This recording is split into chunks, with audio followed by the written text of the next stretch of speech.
All right. Good morning, sixth graders. It is Wednesday, May 13th, and we're going to continue with our packet today. And we are on page 19, I believe, 19 and 20, right? So we are going to be looking at a drama today. Okay, so some of the things special to drama, another word for that would be a play, is that there are stage directions. So you can see on number 1, the brackets means that that's what the people in the play are doing. That's setting the stage, okay? And then there's also characters, and then they have speaking parts. So you'll see at 2 and 3, you have Jamal and James in this drama. All right, so this study buddy here says, to help me understand the plot of this drama, I'm going to identify its episodes. Okay, so he's got it divided up there. And as we read, we're going to be looking at this. How is James and Jamal's problem solved? Circle the episode at the end of the play that resolves their conflict. Okay? And then it says underline sentences that illustrate the play's rising action, climax, falling action. How do these events work together to lead to the story's resolution?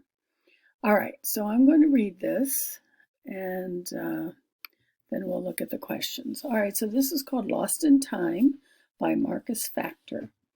All right, the first one, as I said, in brackets is stage directions. All right, curtain rises on an elaborate museum exhibit featuring a gigantic T-Rex skeleton. Two boys gaze up at it in awe. Jamal says, "Look at the enormous size of that thing's teeth." James says, "That thing is the tyrant king of the dinosaur world, the ferocious and infamous Tyrannosaurus Rex." Jamal says, "Cool. Mr. Flynn will have a field day with this guy." So there's more stage directions in 5. It says, as they glance around, the boys discover they're alone. And then James says, "We've lost our class. They must have kept going." And Jamal says, "Well, we'll just have to find the mummies, right?" James, "Yeah, but we have a ton of territory to cover." So in 9, it tells what they did, more directions. The boys begin walking. As they pass the T-Rex, a tremendous roar booms out and they jump back, terrified. Jamal says, "Is it just me or did that skeleton make noise?" James, breathing heavily, "Yes, sound effects, I suppose. We have to find our class. We're 4 hours from home." And Jamal says, "Feels like we're in the jungle a billion years ago." And then more directions. A vast variety of dinosaur sounds resonate as the boys continue trekking through the museum. Suddenly, a distressed teacher hurriedly runs onto the stage. And Mr. Flynn says, "James, Jamal, I've been searching everywhere. What were you—" And then it shows he's extremely distracted. "This is a remarkable new exhibit. We have just enough time to get the class and take in the dinosaur display before lunch." All right, so let's go here and underline the sentences that illustrate the play's rising action, climax, and falling action. Okay, so the rising action, well, first off, what do you think the most exciting part of it was? Let's look for the climax first. The most exciting part was when they heard the roar of the T-Rex. Okay, so whoops. Oh, okay, I guess I'm highlighting now. Okay, so this would be the climax. Okay, as the boys began walking, a tremendous boom, a roar booms out, and they jump back terrified. All right, so then from that's the high point. So when we look at our diagram here. This is the climax. That's the high point. So now let's look at the rising action. Okay, so the rising action is when they discover that they are lost. Okay, they got separated from their class. Okay, so that's the rising action. So 6, 9. Then we want to look at the falling action. Okay, so the falling action is when they realize that they have to find their class because they're 4 hours from home. Okay, so that would be the falling action. And that would be at 11. Okay, so that's how a story goes. Okay, there's rising action, gets to the most exciting part, the climax, and then falling action.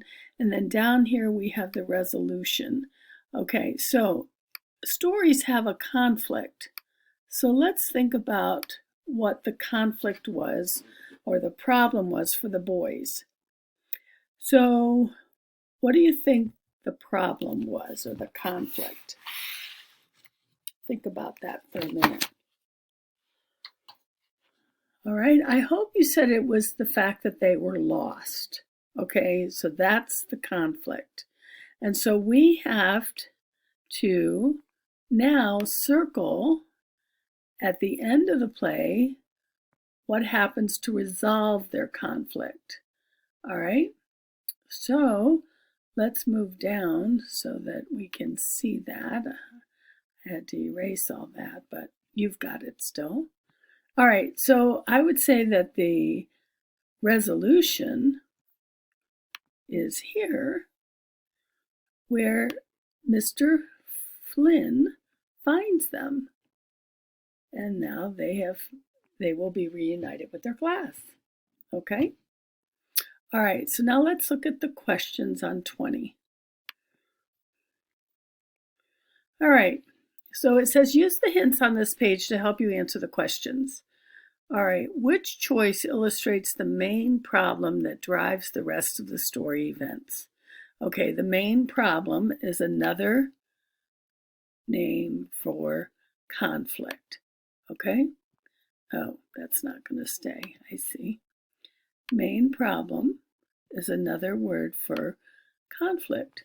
All right, so let's take a look at these choices. A, the dinosaur exhibit distracts people too much. B, the boys have gotten separated from their class. C, the boys don't know their way around the museum. D, the teacher is angry at the boys for not paying attention.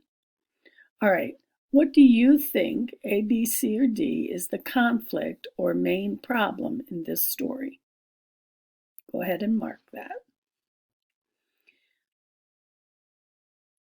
All right, let's look at the next one. It says, which choice shows how the play's problem is solved without focusing on the events leading up to the resolution? Okay, so let's look at our choices. Which episode from the plot serves as the resolution?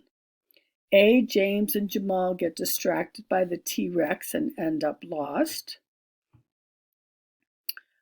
James and Jamal make a plan to search for their class.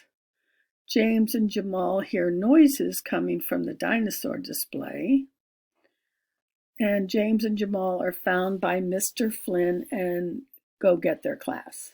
All right, so which one solves the play's problem, okay?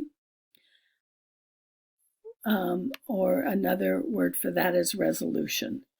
So you know what the problem was and then what resolved that. All right? All right, pick A, B, C, or D. All right, and then the next one, it says, what is the conflict in this plot? Write an alternative resolution to solve the problem. No, would an alternative resolution solve the problem? Why or why not? Okay, so on this one, let me move up. Okay, Explain another way that the author could have resolved the conflict in this play. Describe whether or not it would be a good resolution based on the play's plot events. Use at least 2 specific examples to support your response. Okay, so what you're going to do is think of an alternate ending. So you could think of, they ultimately had to find their class. So maybe they could have, you come up with an ending, but how could they have solved the problem if the teacher hadn't found them? So they just want an alternate ending.